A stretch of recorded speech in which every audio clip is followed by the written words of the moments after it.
Ia datang ke Nazaret tempat ia dibesarkan. Dan menurut kebiasaannya pada hari Sabat, ia masuk ke rumah ibadat, lalu berdiri hendak membaca dari Alkitab. Kepadanya diberikan kitab Nabi Yesaya, dan setelah dibukanya, ia menemukan nas di mana ada tertulis, Roh Tuhan ada padaku, oleh sebab ia telah mengurapi aku, untuk menyampaikan kabar baik kepada orang-orang miskin, dan ia telah mengutus aku untuk memberitakan pembebasan kepada orang-orang tawanan, dan penglihatan bagi orang-orang buta, untuk membebaskan orang-orang yang tertindas, untuk memberitakan tahun rahmat Tuhan telah datang. Kemudian ia menutup kitab itu, memberikannya kembali kepada pejabat, lalu duduk. Dan mata semua orang dalam rumah ibadat itu tertuju kepadanya. Lalu ia memulai mengajar mereka, katanya, pada hari ini genaplah nas ini, sewaktu kamu mendengarnya. Dan semua orang itu membenarkan dia, dan mereka heran akan kata-kata yang indah yang diucapkannya. Lalu kata mereka, bukankah ia ini anak Yusuf? Maka berkatalah ia kepada mereka, tentu kamu akan mengatakan pepatah ini kepadaku. Hai tabib, sembuhkanlah dirimu sendiri.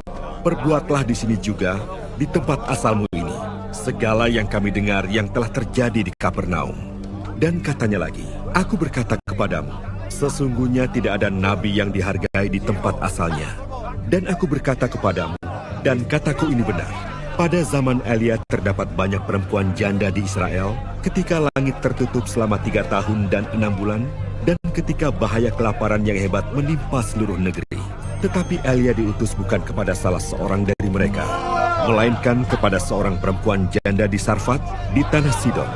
Dan pada zaman Nabi Elisa, banyak orang kusta di Israel, dan tidak ada seorang pun dari mereka yang ditahirkan, selain daripada Naaman, orang Syria itu.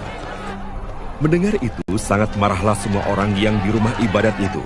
Mereka bangun, lalu menghalau Yesus keluar kota, dan membawa dia ke tebing gunung, tempat kota itu terletak, untuk melemparkan dia dari tebing itu. Tetapi ia berjalan lewat dari tengah-tengah mereka, lalu pergi.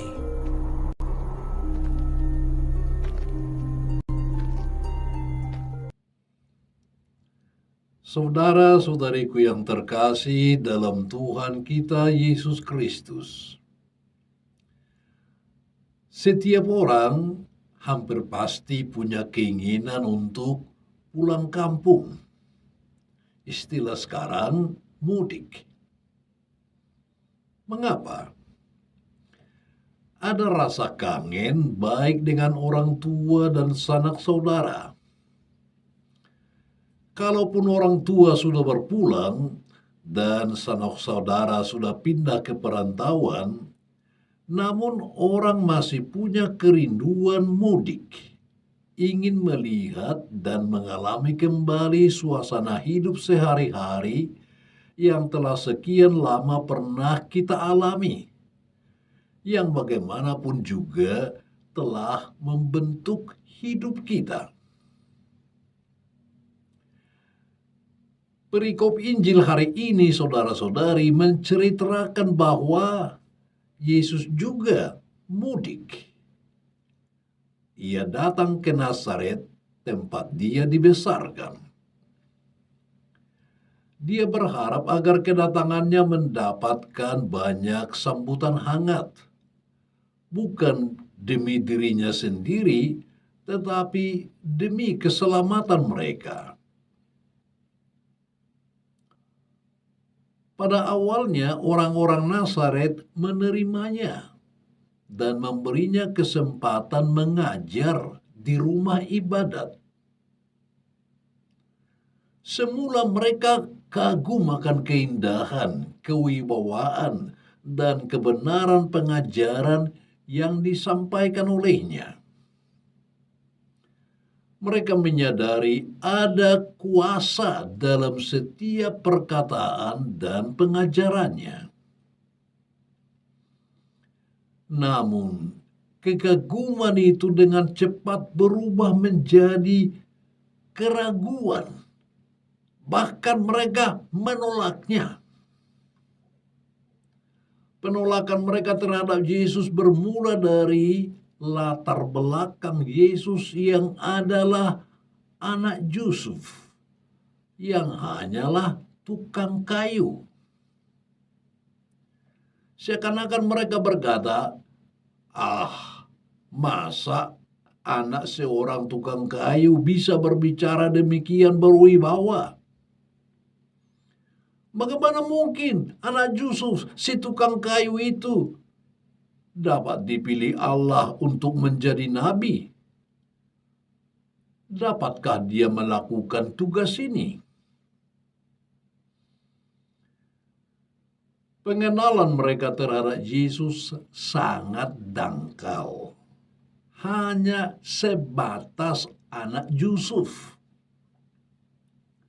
Karena itu mereka menuntut Yesus melakukan perbuatan hebat seperti yang dilakukannya di Kapernaum, agar keraguan itu sirna. Mereka ingin mendikte Yesus agar melakukan seperti apa yang mereka mau. Bukannya memenuhi harapan mereka, Yesus malah mengeluarkan teguran. Bagi Yesus, mereka sama seperti orang Israel pada zaman Nabi Elia dan Elisa yang penuh keraguan. Ternyata orang-orang kafir, seperti janda di Sarfat pada zaman Nabi Elia dan Naaman pada zaman Nabi Elisa, jauh lebih beriman daripada orang Nazaret itu. Karena teguran itu sangat marahlah semua orang di rumah ibadat itu. Mereka bangun lalu menghalau Yesus keluar kota dan membawa dia ke tebing gunung tempat kota itu terletak untuk melemparkan dia dari tebing itu. Tetapi Yesus berjalan lewat dari tengah-tengah mereka, lalu pergi. Kiranya satu-satunya mukjizat yang dilakukan Yesus di sana ialah lolos dengan gampang dan santai dari tangan-tangan orang Nazaret itu. Saudara-saudariku terkasih, pesan apa yang bisa kita ambil dari perikop Injil hari ini? Barangkali kita juga pernah atau sering mengalami hal serupa seperti yang dialami Yesus. Kita mungkin ditolak orang karena latar belakang kita yang dianggap tidak pantas. Kita direndahkan, diremehkan, bahkan ditolak karena latar belakang kita dianggap tidak memenuhi syarat atau bahkan tidak baik. Lalu kita kecewa dan kehilangan harapan. Kita marah. Kita menjadi enggan untuk melakukan yang baik. Atau kita melakukan perlawanan terhadap mereka yang menolak. Sikap Yesus lain. Justru karena penolakan itulah Yesus kemudian berkeliling ke daerah lain dan melakukan berbagai mukjizat besar di sana. Penolakan tidak menghentikan atau mematahkan semangatnya untuk tetap berbuat kebaikan.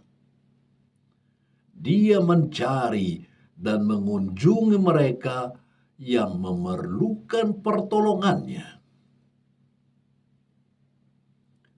Dia pergi meninggalkan Nazaret bukan untuk menghindari masalah, melainkan untuk mendatangi mereka yang membutuhkan.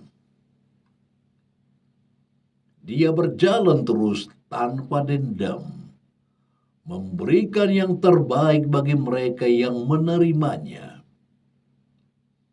Penolakan tidak mengurangi kualitas kerjanya untuk memenuhi panggilan Bapaknya.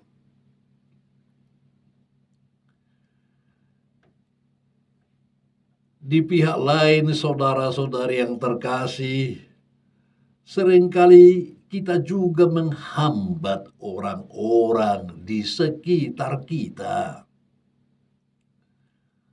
Sebenarnya ada banyak orang yang punya kemampuan hebat di antara kita. Namun sayangnya, sikap kitalah yang justru menghambat kemampuan mereka.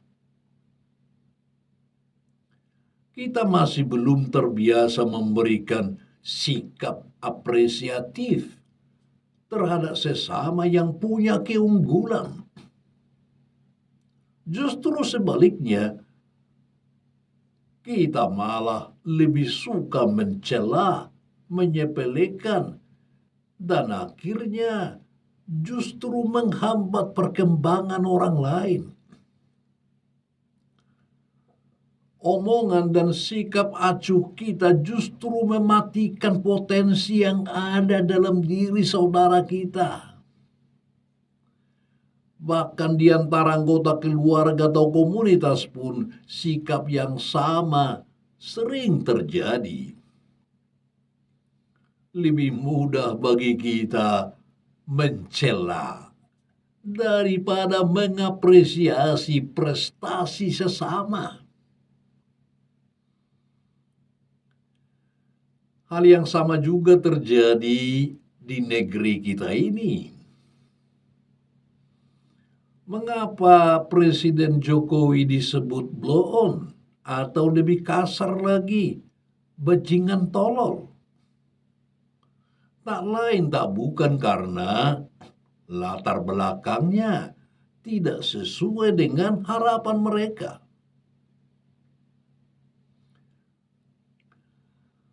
Sebenarnya ada banyak contoh orang-orang hebat yang lain di negara kita ini yang justru malah berkembang di negara lain. Ini disebabkan oleh adanya sikap kurang menghargai dan kurang apresiasi terhadap kemampuan mereka.